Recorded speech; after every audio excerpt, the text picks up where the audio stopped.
Kemudian bertanyalah Daud kepada Tuhan, katanya, "Apakah aku harus pergi ke salah satu kota di Yehuda?" Firman Tuhan kepadanya, "Pergilah."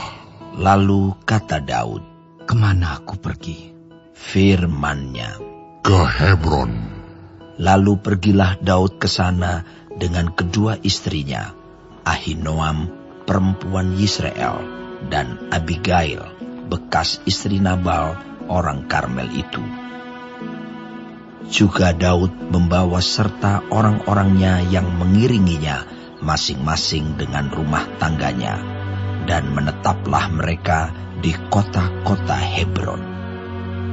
Kemudian datanglah orang-orang Yehuda, lalu mengurapi Daud di sana menjadi raja atas kaum Yehuda.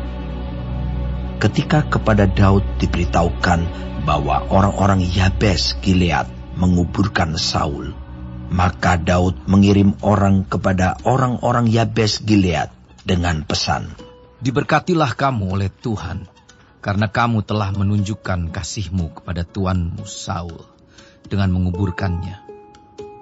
Oleh sebab itu, Tuhan kiranya menunjukkan kasih dan setianya kepadamu. Aku pun akan berbuat kebaikan yang sama kepadamu, karena kamu telah melakukan hal yang demikian. Kuatkanlah hatimu sekarang, dan jadilah orang-orang yang gagah perkasa. Sekalipun tuanmu Saul sudah mati, dan aku telah diurapi oleh kaum Yehuda, menjadi raja atas mereka." Abner bin Ner, panglima Saul, telah mengambil Isi-Boset, anak Saul, dan membawanya ke Mahanaim, serta menjadikannya raja atas Gilead, atas orang Asyuri, atas Yisrael, atas Efraim, dan atas Benyamin, bahkan atas seluruh Israel. Isi-Boset bin Saul berumur 40 tahun pada waktu ia menjadi raja atas Israel, dan ia memerintah 2 tahun lamanya. Hanyalah kaum Yehuda yang mengikuti Daud. Dan lamanya Daud memerintah di Hebron atas kaum Yehuda adalah 7 tahun dan 6 bulan. Lalu Abner bin Ner dengan anak buah Isi-Boset bin Saul bergerak maju dari Mahanaim ke Gibeon. Juga Yoab anak Seruya dan anak buah Daud bergerak maju.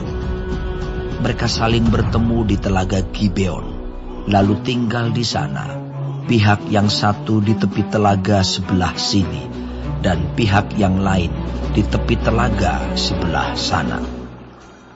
Berkatalah Abner kepada Yoab, "Biarlah orang-orang muda tampil dan mengadakan pertandingan di depan kita." Jawab Yoab, "Baik." Lalu tampillah mereka dan berjalan lewat dengan dihitung 12 orang dari suku Benyamin, dari Isi-Boset, anak Saul, dan 12 orang dari anak buah Daud. Kemudian mereka masing-masing menangkap kepala lawannya dan menikamkan pedangnya ke lambung lawannya, sehingga rebahlah mereka bersama-sama. Sebab itu tempat itu disebutkan orang Helkat Hazurim, letaknya dekat Gibeon. Pada hari itu pertempuran sangat hebat, dan Abner serta orang-orang Israel terpukul kalah oleh anak buah Daud. Ketiga anak laki-laki Seruya, yakni Yoab, Abisai, dan Asael ada di sana. Asael cepat larinya seperti kijang di padang. Asael mengejar Abner dan tidak menyimpang ke kanan atau ke kiri dalam membuntutinya. Lalu Abner berpaling ke belakang dan bertanya, "Engkaukah itu Asael?" Jawabnya, "Ya, aku." Kemudian berkatalah Abner kepadanya, "Menyimpanglah ke kiri atau ke kanan. Tangkaplah salah seorang dari orang-orang muda itu dan ambillah senjatanya." Tetapi Asael tidak mau berhenti membuntuti Abner. Berkatalah sekali lagi Abner kepada Asael, "Berhentilah membuntuti aku. Apa aku harus memukul engkau sampai jatuh? Bagaimana aku dapat memandang muka Yoab, abangmu itu?" Tetapi Asael menolak berhenti. Lalu Abner menusuk ke belakang ke perut Asael dengan tombaknya, sehingga tombak itu menembus belakangnya.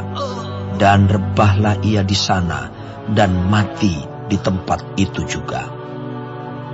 Semua orang yang datang ke tempat Asael rebah dan mati itu berhenti di sana. Tetapi Yoab dan Abisai mengejar Abner. Ketika matahari masuk dan mereka sampai ke dekat Bukit Ama yang ada di sebelah timur Giah, ke arah padang gurun Gibeon, berhimpunlah Bani Benyamin di belakang Abner menjadi satu gabungan dan bersiap-siap di puncak sebuah bukit. Berserulah Abner kepada Yoab, "Haruskah pedang makan terus-menerus? Tidak tahukah engkau bahwa kepahitan datang pada akhirnya? Berapa lama lagi engkau tidak mau mengatakan kepada rakyat itu supaya mereka berhenti memburu saudara-saudaranya?" Jawab Yoab, "Demi Allah yang hidup, sekiranya engkau berbicara tadi, maka tentulah sudah dari tadi pagi rakyat menarik diri dari memburu saudara-saudaranya." Lalu Yoab meniup sangkakala dan seluruh rakyat berhenti. Mereka tidak lagi mengejar orang Israel dan tidak berperang lagi. Semalam-malaman Abner dan orang-orangnya berjalan melalui Araba Yordan, menyeberangi sungai Yordan, berjalan terus hampir sepanjang siang, lalu sampai ke Mahanaim. Ketika Yoab berhenti memburu Abner dan menghimpunkan seluruh rakyat, ternyata 19 orang dari anak buah Daud hilang termasuk Asael. Tetapi anak buah Daud menewaskan dari suku Benyamin, dari orang-orang Abner, 360 orang. Mereka mengangkat mayat Asael dan menguburkannya di dalam kubur ayahnya yang di Betlehem. Kemudian berjalanlah Yoab dan orang-orangnya semalam-malaman itu dan sampai ke Hebron ketika hari sudah terang.